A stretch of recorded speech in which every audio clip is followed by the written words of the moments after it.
Hey, welcome to Viking Preparedness. I am Pastor Joe Fox, third in the series, right? Hey, my camera, I haven't replaced it yet. It got broken, and I went shopping for cameras today. Didn't find one I liked, so I'm still looking. And until then, I'm kind of stuck with this laptop computer, and so I can't really carry it around and show you cool stuff very well. But I can sit here and talk to you about some things, and hopefully you find some of them interesting. And this subject right now is what to do, actions to take, things to consider during times of heightened alert. And right now I'm at a heightened state of alert. I don't know about you, but you probably are. Things are going on, right? The Middle East, that thing could pop open wide at any given moment. I mean, any given second, that thing could go. And then where's that going to go with third parties? Where's China, Russia, other people going to weigh in? Yeah, you don't know, right? I mean, I don't know, but it could get ugly quickly. And so that could happen. The economic situation, I am no economic guru at all, but I'm smart enough to read other people who are. And our economy could collapse very quickly. Our dollar could collapse very quickly. No one's going to call you up and give you the special lowdown that, hey, in 48 hours we're going to close the banks. Drudge Report isn't going to have it on, in 1 week the dollar's going to change to a new currency. It's just not going to happen. It's going to become a shock and a surprise when it happens, if it happens. So lots of people are talking about that. And so I consider these things. Terrorism. I personally am not really afraid of terrorism for me and mine. I just live in a place that's not a really good terrorist target, quite frankly. But some of y'all don't, and so things could happen. Bad things could happen. And I'm not wishing that on anybody, and I'm, not giving those words power.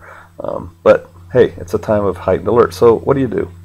The first thing is, don't be afraid. Don't live your life in fear. I see so many people on the internet, on some of these sites I go to, they're just like little scared children. Oh, it could happen tomorrow. It could be.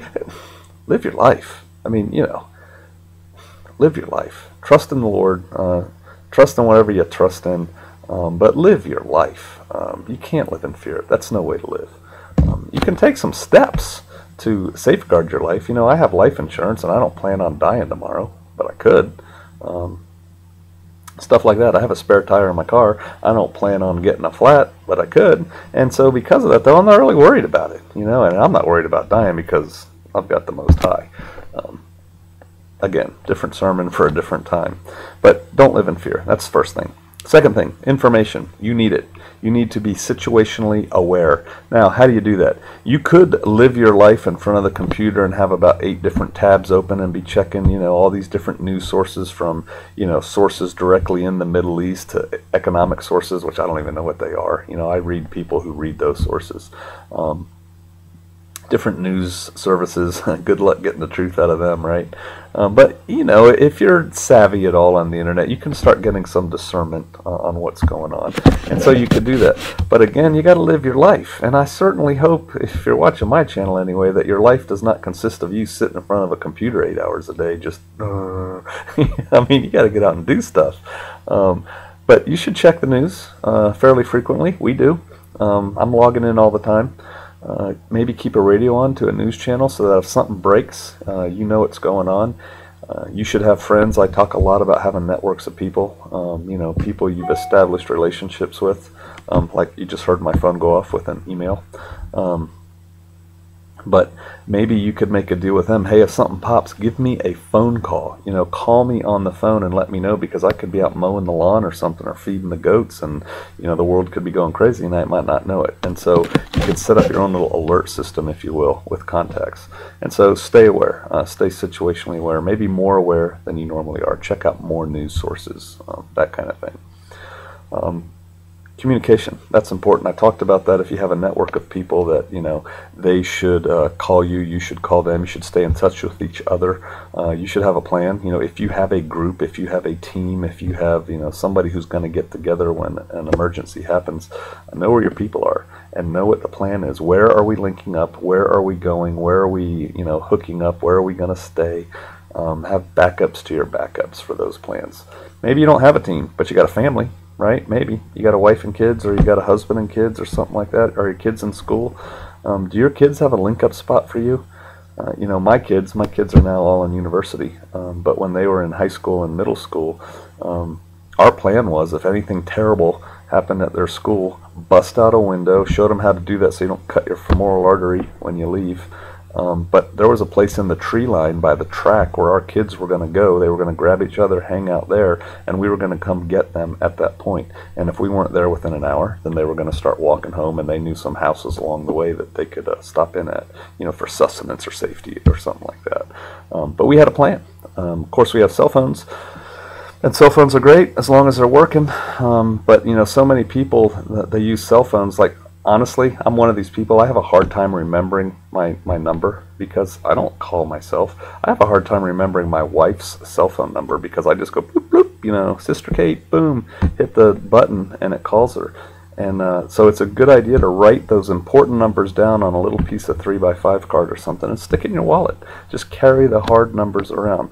But don't just depend on your cell phone because it might not work. So landlines work good. I think I talk about this in my book, Survivalist Family. There's another plug.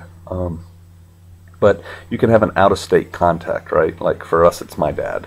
And so if something happens, everybody has my father's phone number, and we can all call him, and he can relay messages because sometimes local telephone traffic won't work, but long-distance traffic will. And so he can act as like a relay to pass information.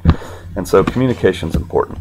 You have radios. You have FRS radios in every one of your vehicles. If you have a multi-vehicle family like, you know, I'm blessed to have, good way to communicate over short distances. If you're a ham, that's even a better way. That goes back to information and communication, right?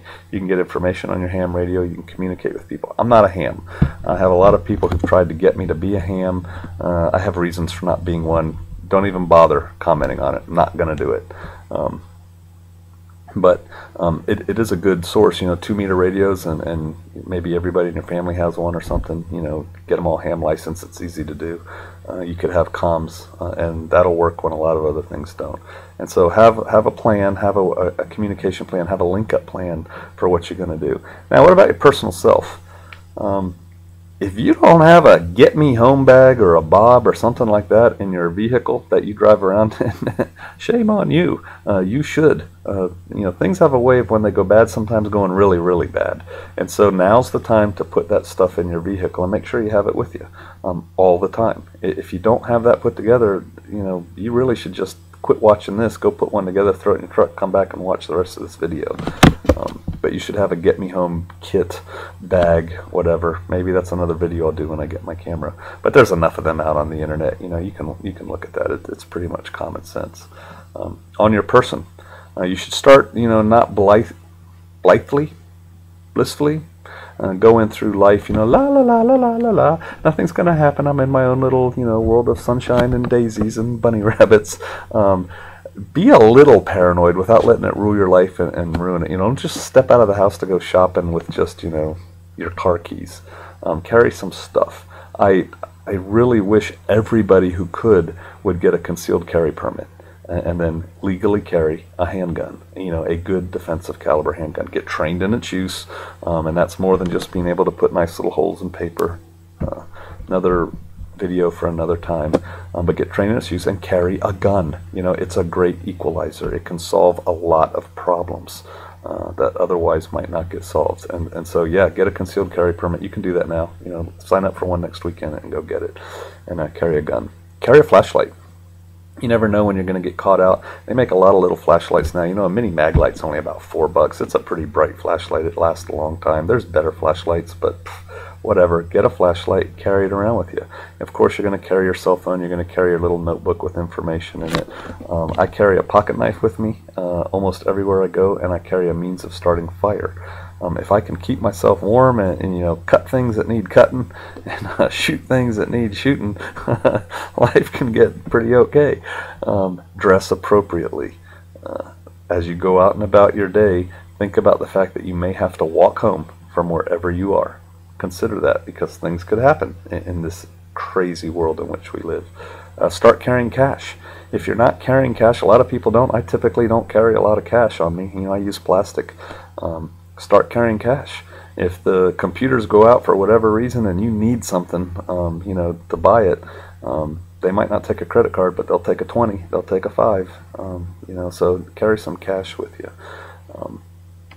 Dress appropriately, carry cash, carry a weapon, carry a knife. A knife is not just a weapon, a knife is a great tool. If you even think it's going to get cold or rainy, a little pocket poncho is an awesome thing if that's all you have. Excuse me. Or a knit hat, a knit hat in your pocket, something like that.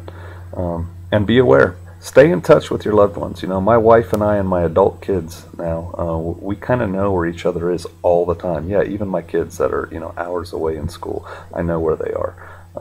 Why? Because I care, and I want to know them. I have another extended family, and I don't know exactly where they are during the day, but I know within 20 miles where they are most of the time, and that's because we care about each other.